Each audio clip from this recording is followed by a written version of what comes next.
What is up, my beautiful people? It's Adam D, bringing you a quick little division build, Division 2, obviously. I see a lot of people are struggling with taking on challenging and heroic, and I just kind of wanted to toss a build out there that's super easy to throw together. My build isn't even that optimized, and I can handle challenging and heroic fairly easily, but it's really simple. It's more of like a guideline, if you will.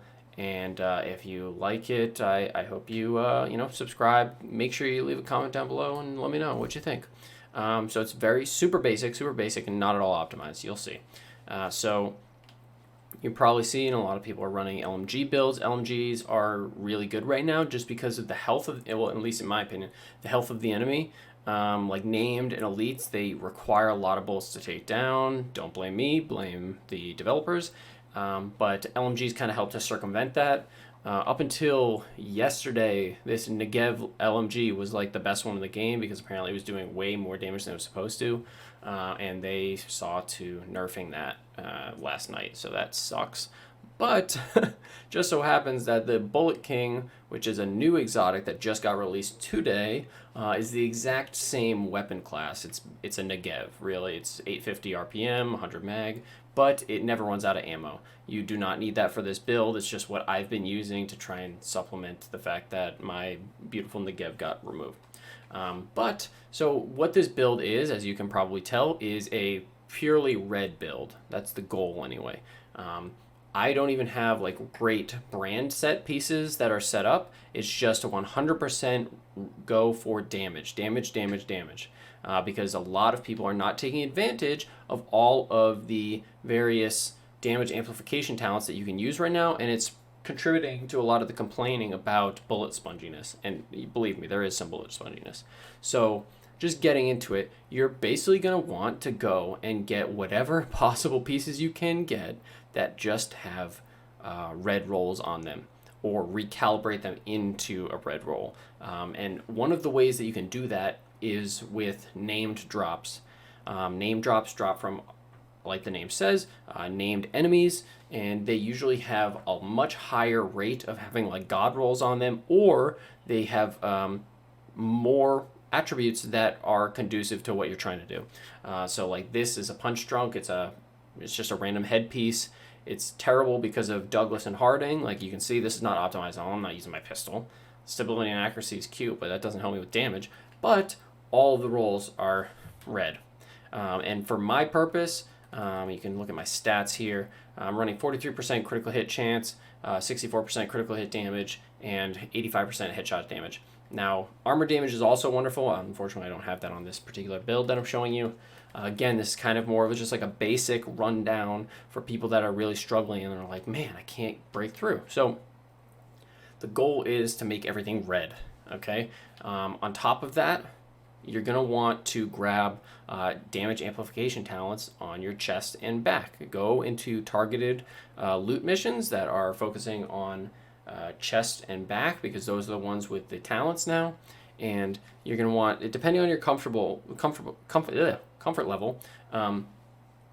going to want to grab something that amplifies your damage. Now, for me personally, I like playing a little bit more risky, but the reward being a little bit higher. So I like running Glass Cannon, where all damage you deal is amplified by 25%. That includes skills, by the way, and all damage you take is amplified by 50%. So at heroic levels, if you're starting to get hit by anything, regardless of the build, except for maybe like armor and shield builds, you're going to be dying. So for me, I was just like, why not? Like, let's take the extra 25% straight damage, right? Like, let's add that on.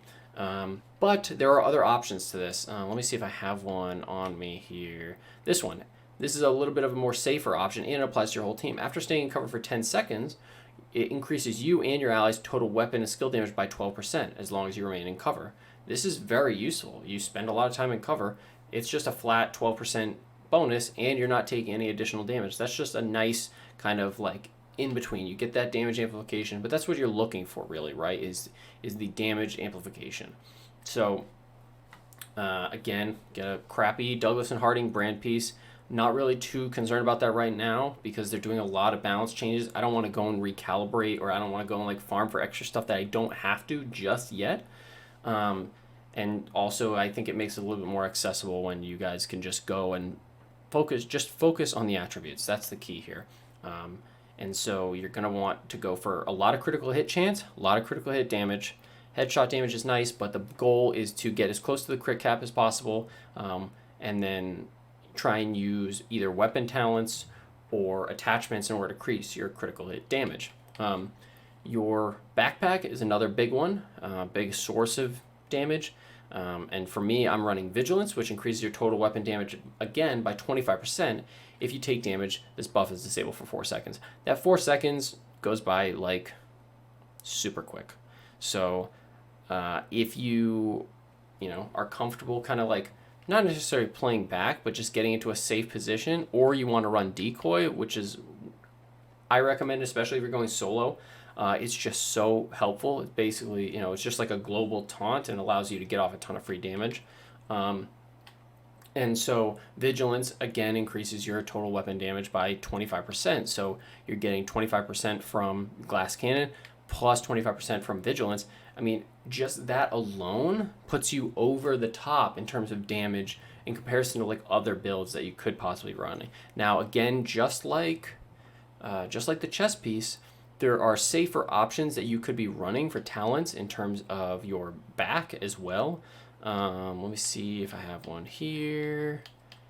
I don't. But one of them is called Unstoppable, and essentially it makes it so when you start to kill enemies, it increases your weapon damage by 5%, and it stacks up to 5 times, I think. So that's 25% weapon damage, but you have to kill an enemy. And so that's kind of the trade-off. Like for me, later on in the game, some of those tankier enemies, you're not necessarily killing them as quickly, you're not cutting them down as fast, so you have to ramp up to that 25% rather than just getting it off the bat and just having to kind of maintain safety a little bit.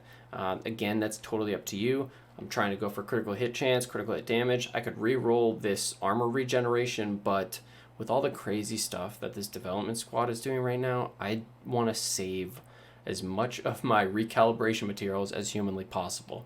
And I suggest you do the same. And so you can see these named items are fantastic.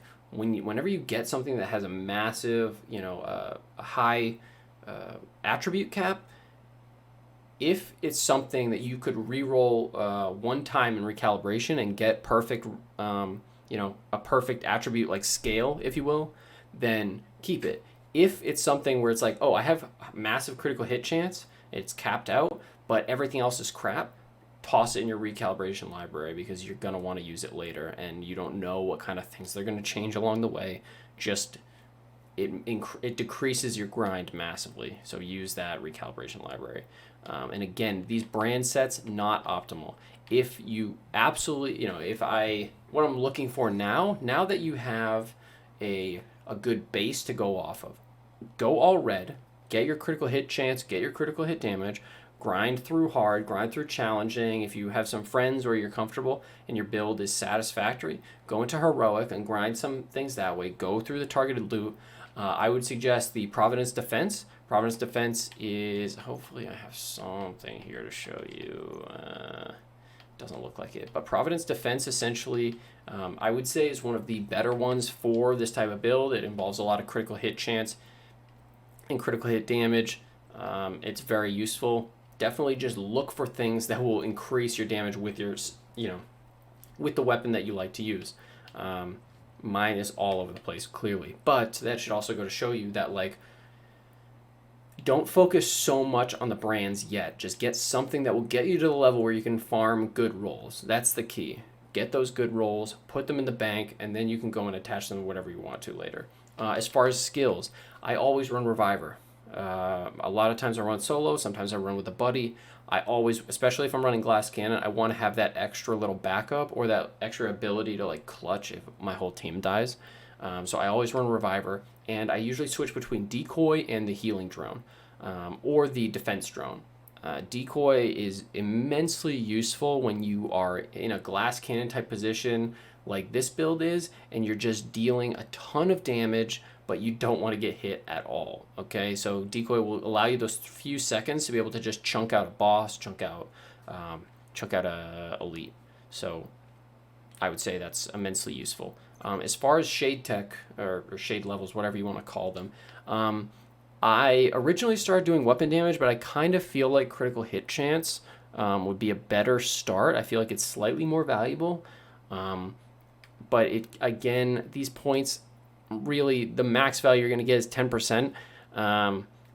You could go either way. I think that getting closer to the critical hit chance cap without having to sacrifice anything is a good bet. So you could definitely go that route. And I just added everything else into like armor and reload because I'm using LMGs.